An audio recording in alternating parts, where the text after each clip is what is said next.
Hi, everybody. Welcome to another episode. We've spoken many times on this show about the need to make decisions in our lives. Should we stay? Should we go? Should we renovate? Should we leave things as they are? Should we retire? What happens if we don't? How long do we put things off? Decision making is really tough. I heard a fascinating conversation recently with psychologist Steven Pinker. Now, you may have heard of him. He's written a lot of books. A lot. He's a Canadian American psychologist. He speaks, he teaches, he's into so many things, but largely how the brain works, rational thinking. And this book that I am referring to that he was talking about is called Rationality. What is it? Why it seems scarce? Why it matters. The conversations were ever so interesting, and while he doesn't talk about older adults per se, or real life renovations per se, I can take his philosophies and suggestions and apply them to our stream of thought very easily. And I wanted to share all of that with you today. So at one point, he made the point that no other species has doubled its lifespan. That's really positive because it means that some good rational thinking and decision making was applied along the way. He makes a distinction, though, about the levels of thinking and the levels of choices. And the example he used was public health because it's such a big topic in our world right now. There is a difference between individual decision making and social decision making. Individual thought and social thought. So here's the example that I'm going to put his thinking to in order to explain what he means by that. At an individual level, we have a lot of people who have negative thoughts about wearing masks and becoming vaccinated. On the social level, our public health officials have decided that it is for the greater good that we do both of those things. So both streams of thought can exist at the same time. For our purposes, society has decided that adults who have cognitive or physical challenges, when they get to a certain point, are best looked after in a group situation. Long-term care, nursing care, where the return on investment of staff is a decent one. For instance, where you live, if you live in long-term care, there might be one staff member for every 10 residents. Is that good for the individual? That's an argument that a lot of people have discussions about. It is definitely a good return on investment for business. You can look at it both ways. On the other hand, you can look at individuals who choose to live in their own homes. Now remember, something less than 10% of people will ever live in long-term or nursing care. That means that a little more than 90% of us will remain living in our own homes or with our families or in some kind of a group situation with friends that we pull together and choose to live together, perhaps with some common services. But on a one-to-one basis, it's not uncommon for individuals who make that choice to have a family caregiver, either move in with them or take over their care to varying extents, depending on what their needs may be. Now, that may be a really good, rational decision for the person who is living in their own home. For the caregiver, is that a rational decision and a good decision? After all, they are largely untrained. They have to take time away from other activities that they would have been doing had they not been providing care. And oftentimes they're not paid for it. The level of unpaid caregivers in pick a country is huge.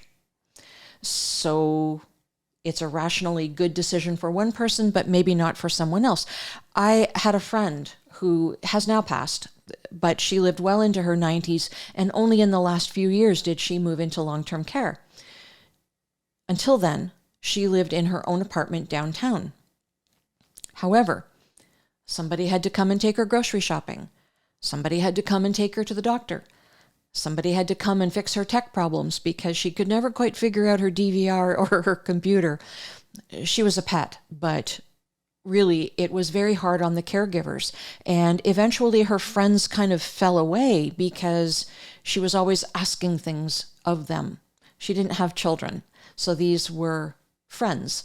There were one or two devoted friends who continued to do for her until she did move into long-term care, which was a better decision for her and for everybody, clearly. So you can see that, there are often shades of gray. And one of the shades is that for a family caregiver, they may really love the opportunity to give back to somebody who perhaps cared for them when they were young. And they see that as their duty, and they really truly enjoy it. Shades of gray.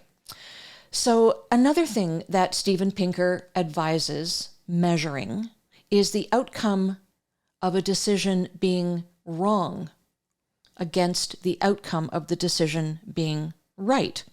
Now, some of these things you can anticipate, some of the things you can't anticipate. He says that bad things can hurt you a lot more than good things can help you. And I understand that. The consequence of a bad decision may be very evident, but the consequence of a good decision is evident only in that bad things didn't happen, or to the extent that they might have happened otherwise. Apply that whole line of thinking to our needs. Should we stay in the family home, which may not work for us anymore? It may not support us in the way that we need. There may be stairs. It may not be a place that is accessible to other amenities by walking. You may need a car. There are lots of things you can think of about why a home wouldn't support you. Inside the home, of course, we've talked about the heights of counters and how far you have to bend over to plug things in, and is the laundry room in the basement and requires you to go downstairs. I mean, you can go on and on for that. If you choose to stay in the family home, it might be okay. There may not be consequences to any great extent. On the other hand, if you fall down the stairs and sustain a reasonably bad injury, decision-making will then be taken over by someone else, and they may not make the kind of decisions that you would make for yourself. So in that case, this decision has hurt you more than it has helped you. Pinker does note that in assessing probabilities, one also has to factor in personal behavior, personal attributes. For instance, in our world, is a given person more or less careless? Are they more or less able to take and manage medications? Are they more or less into exercise? So let's take the medication one, for instance. If somebody is not able to properly manage medication, the negative outcome could be far more dire than the positive outcome of taking those medications. So if you're not able to manage the medications and you start skipping days, or you forget that you took them and you take them again, those consequences can be pretty negative.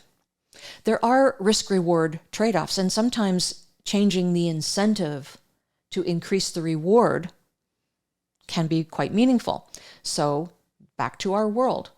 The example of moving from a larger home to a smaller home, the reward might be increased by having increased independence. You have less utility bills to pay because you're not paying for space that is underutilized. The risk has been reduced by removing stairs from the equation. However, there is a risk to your emotional and mental health because you may miss the neighborhood, your friends, the familiarity of we've always done it that way. The question is, can you push through and allow that to fade away so that the reward is more clearly seen of having made that move? The one sentence that Pinker said that stuck out to me more than anything is, fear has evolved to be more powerful than pleasant anticipation. Fear has evolved to be more powerful than pleasant anticipation? Is the pleasant anticipation of engaging with a new neighborhood more powerful than the fear of leaving that old neighborhood? Is the pleasant anticipation of retirement more powerful than the fear of not having structured days anymore? You know for sure, looking at all of these issues with shades of gray is not for the faint of heart. It really takes a mindset that you're going to work through all of this. Can you rationally look at the issues with all of these shades of gray attached and make a really good decision for yourself? Real life renovations are not for the faint of heart. Join us next week, Wednesday at 12 noon for another edition. And until then, look after yourselves. Bye, everybody.